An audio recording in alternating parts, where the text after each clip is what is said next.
He built this company from the ground up, but when he walked into one of his own stores undercover, what an employee did left him completely stunned. The automatic doors slid open, and James Carter, a self-made billionaire CEO, stepped into one of his company's busiest retail stores.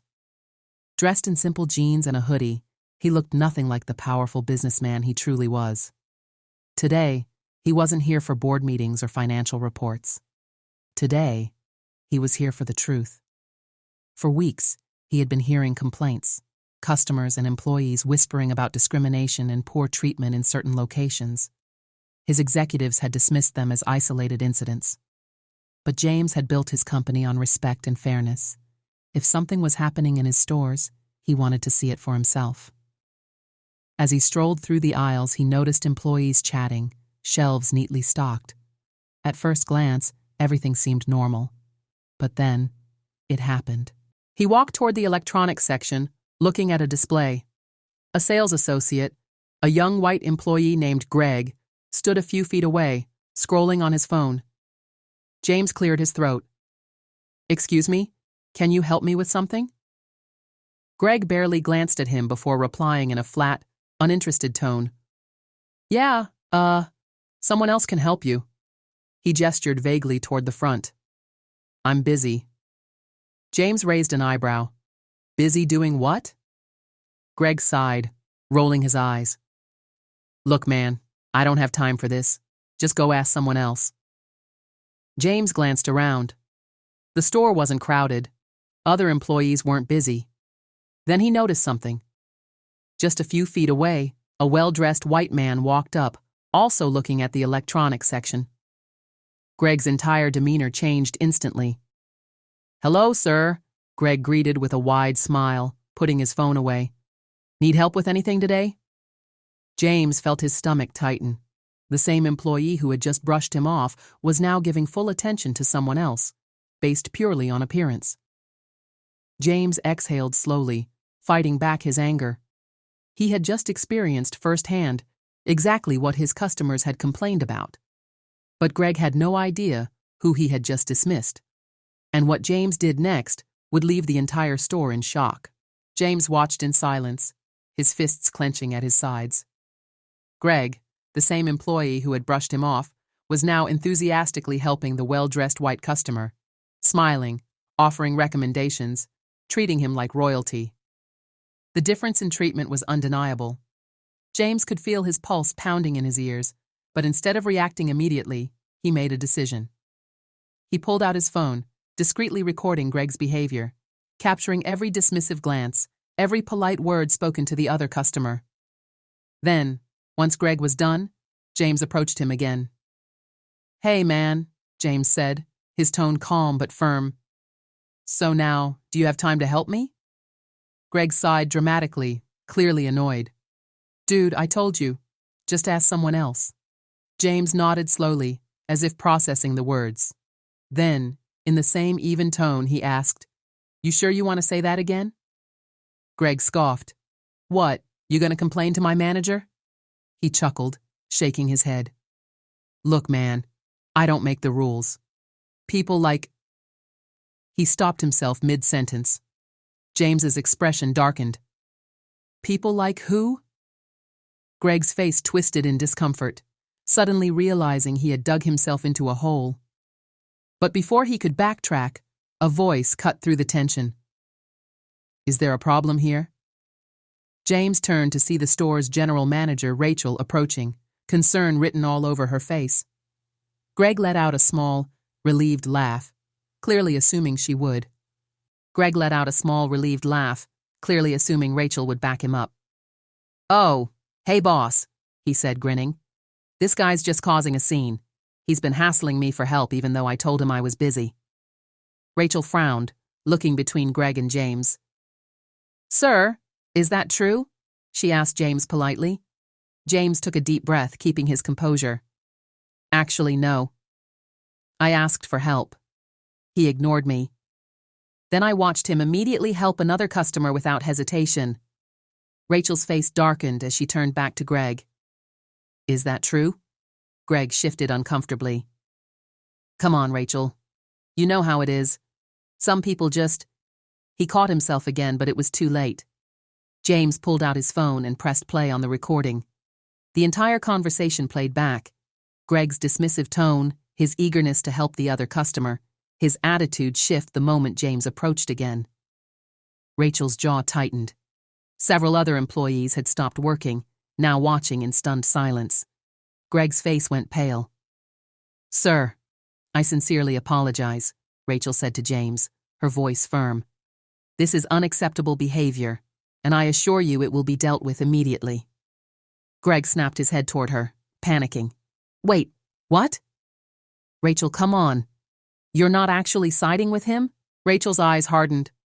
"Greg, you just got caught on video blatantly discriminating against a customer. You know our policy on this." Greg's mouth opened, but before he could speak, James stepped forward. "You want to know the worst part?" James said, his voice dangerously calm. Greg swallowed hard. "This isn't just any store, this is my store." Rachel's eyes widened. Greg's entire body stiffened. "What?" he choked out. James reached into his pocket and pulled out his company ID, holding it up for everyone to see.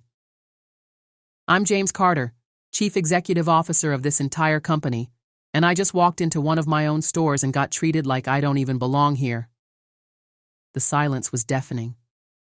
Rachel took a step back, completely stunned.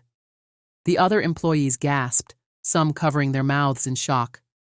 "Greg?" His face drained of color. James let the weight of his words sink in. Then, he turned to Rachel. "I think we need to have a serious conversation about who represents my company." Greg staggered backward, knowing in that moment his career was over. Greg stood frozen, panic spreading across his face. His usual smugness had vanished, replaced by the horrifying realization that he had just insulted and dismissed the very man who signed his paycheck. Rachel's voice was tight with controlled anger. "Mr. Carter, I had no idea you were visiting today." James folded his arms, his expression unreadable. "That's the problem, Rachel. If I had walked in here as myself, I would have been treated like a VIP. But today, I walked in as just another customer, and I saw exactly how people are treated when they don't look the part." Greg stammered, his hands shaking. "Sir, please, I didn't..." James held up a hand, silencing him instantly. "Let's be clear, Greg. It's not just about me.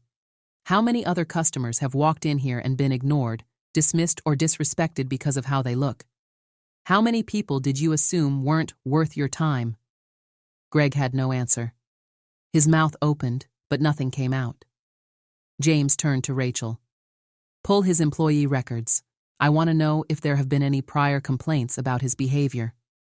Rachel nodded immediately, already pulling out her phone to contact HR. Greg's panic deepened. He knew there were complaints, ones that had likely been brushed aside before. "Please, Mr. Carter," he begged, his voice trembling. "I swear, I didn't mean anything by it. Just give me another chance." James studied him for a long moment. Then, his voice dropped to something cold and final. "Why should I give you another chance?" he asked, "when you refuse to give me one?" Greg's breath hitched. James turned to Rachel. "Effective immediately, he's fired." The store fell into complete silence. Greg staggered back, his face pale. "No, please, I need this job." James didn't waver. "Then maybe you should have treated people better." Security was already stepping forward. Greg looked around, searching for sympathy, but the other employees stayed quiet. They knew this was justice. As Greg was escorted out, James exhaled, turning back to Rachel. "This isn't just about firing one bad employee," he said. "We need to change the culture of this store, of this company. Effective immediately, I want mandatory customer service and bias training for all employees. And I want a system where employees and customers can report discrimination without fear." Rachel nodded. "I'll make it happen, sir." James looked around at the employees, his voice firm but fair. This company was built to treat everyone with respect. If you can't do that, you don't belong here. There was silence. There was silence, but it wasn't the uncomfortable kind. It was the kind that came when people knew a real change was happening. Rachel straightened. Understood, Mr. Carter. I'll start implementing these changes immediately. James nodded, then turned to the employees who had been watching everything unfold. I know most of you work hard, he said, his voice firm but steady. And I know that one bad employee doesn't define this entire store. But let me be clear, this is my company and no one will be treated like they don't belong here.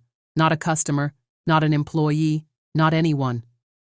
A few employees exchanged looks, some nodding in silent agreement. One of them, a young woman named Sophia, hesitated before speaking. Mr. Carter, can I say something? James turned to her. Of course. She stepped forward, wringing her hands.